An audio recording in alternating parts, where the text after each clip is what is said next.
अथ चतुर्थः सर्गः। गतेष्वथ नृपो भूयः पौरेषु सह मन्त्रिभिः मन्त्रयित्वा ततश्चक्रे निश्चयज्ञः स निश्चयम्। श्व एव पुष्यो भविता श्वोऽभिषेच्यस्तु मे सुतः। रामो राजीवपत्राक्षो युवराज इति प्रभुः। अथान्तर्गृहमाविश्य राजा दशरथस्तदा सूतमामन्त्रयामास रामम् पुनरिहानय। प्रतिगृह्यतु तद्वाक्यम् सूतः पुनरुपाययौ। रामस्य भवनम् शीघ्रम् राममानयितुम् पुनः। द्वास्थैरावेदितम् तस्य रामायागमनम् पुनः। श्रुत्वैव चापि रामस्तम् प्राप्तम् शङ्कान्वितोऽभवत्। प्रवेश्य चैनम् त्वरितो रामो वचनमब्रवीत्। यदागमनकृत्यम् ते भूयस्तद्ब्रूह्य शेषतः। तमुवाच ततः सूतो राजा त्वाम् द्रष्टुमिच्छति।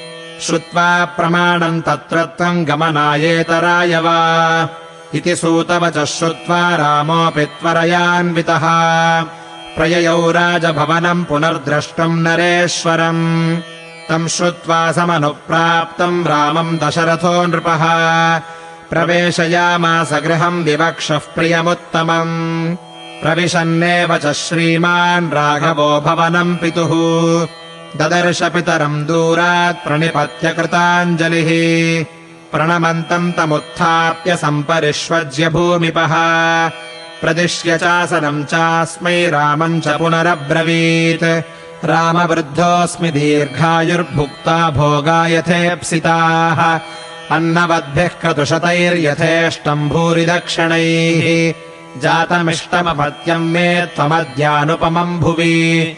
दत्तमिष्टमधीतम् च मया पुरुषसत्तमा।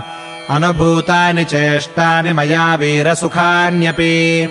देवर्षिपितृविप्राणामनृणोऽस्मि तथात्मनः। न किञ्चिन्मम कर्तव्यम् तवान्यत्राभिषेचनात्। अतो यत्त्वामहम् ब्रूयाम् तन्मे त्वम् कर्तुमर्हसि। अद्य प्रकृतयः सर्वास्त्वामिच्छन्ति नराधिपम्। अतस्त्वाम् युवराजानमभिषेक्ष्यामि पुत्रका।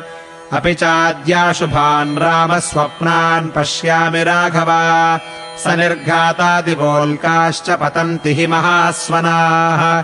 अवष्टब्धम् च मे राम नक्षत्रम् दारुणग्रहैः। आवेदयन्ति दैवज्ञाः सूर्याङ्गारकराहुभिः। प्रायेण च निमित्तानामीदृशानाम् समुद्भवे। राजा हि मृत्युमाप्नोति घोराम् चापदमृच्छति।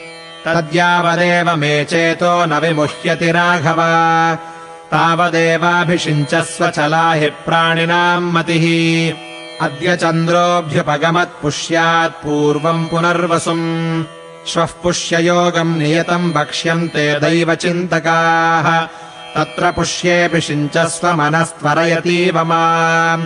श्वस्त्वाहमभिषेक्ष्यामि यौवराज्ये परन्तप। तस्मात् त्वयाद्य प्रभृतिनिषेयम् नियतात्मना। सह वध्वोपवस्तव्या दर्भप्रस्तरशायिना। सुहृदश्चाप्रमत्तास्त्वाम् रक्षन्त्वद्य समन्ततः। भवन्ति बहुविघ्नानि कार्याण्येवम् विधानि हि। विप्रोषितश्च भरतो यावदेव पुरादितः। तावदेवाभिषेकस्ते प्राप्तकालो मतो मम। कामम् खलु सताम् वृत्ते भ्राता ते भरतस्थितः। ज्येष्ठानुवर्ती धर्मात्मा सानुक्रोशो जितेन्द्रियः। किम् नु चित्तम् मनुष्याणामनित्यमिति मे मतम्। सताम् च धर्मनित्यानाम् कृतशोभि च राघव। इत्युक्तः सोऽभ्यनुज्ञातश्वोभाविन्यभिषेचने। व्रजेति रामः पितरमभिवाद्याभ्ययाद्गृहम्। प्रविश्य चात्मनो वेश्म राज्ञादिष्टेऽभिषेचने। तत्क्षणादेव निष्क्रम्य मातुरन्तः पुरम् ययौ। तत्र ताम् प्रवणामेव मातरम् क्षौमवासिनीम्। वाग्यताम् देवतागारे ददर्शायाचतीम् श्रियम्। प्रागेव चागता तत्र सुमित्रा लक्ष्मणस्तथा। सीता चानयिता श्रुत्वा प्रियम् रामाभिषेचनम्। तस्मिन् कालेऽपि कौसल्या तस्थावामीलिते क्षणा सुमित्रयान्वास्यमाना सीतया लक्ष्मणेन च श्रुत्वा पुष्ये च पुत्रस्य यौवराज्येऽभिषेचनम् प्राणायामेन पुरुषम् ध्यायमाना जनार्दनम् तथा स नियमामेव सोऽभिगम्याभिवाद्य च उवाच वचनम् रामो हर्षयंस्तामिदम् वरम् अम्ब पित्राणि युक्तोऽस्मि प्रजापालनकर्मणि भविताश्वोऽभिषेको मे यथा मे शासनम् पितुः सीतयाप्युपवस्तव्या रजनीयम् मया सह एवमुक्तमुपाध्यायैः स हि मामुक्तवान् पिता यानि यान्यत्र योग्यानि शोभाविन्यभिषेचने तानि मे मङ्गलान्यद्य वैदेह्याश्चैव कारय एतच्छ्रुत्वा तु कौसल्या चिरकालाभिकाङ्क्षितम्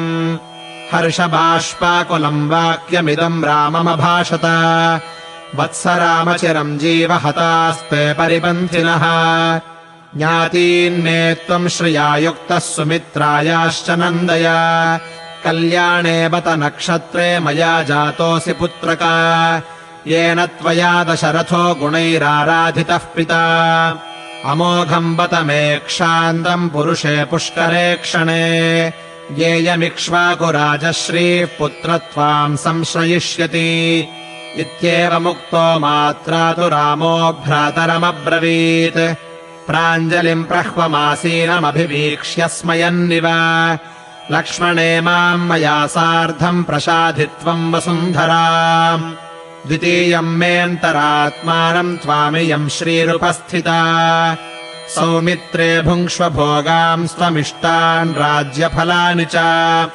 जीवितम् चापि राज्यम् च त्वदर्थमभिकामये इत्युक्त्वा लक्ष्मणम् रामो मातरावभिवाद्य च अभ्यनुज्ञाप्य सीताम् च ययौ स्वम् च निवेशनम् इत्यार्षे श्रीमद् रामायणे वाल्मीकीये आदिकाव्ये अयोध्याकाण्डे 4थः सर्गः।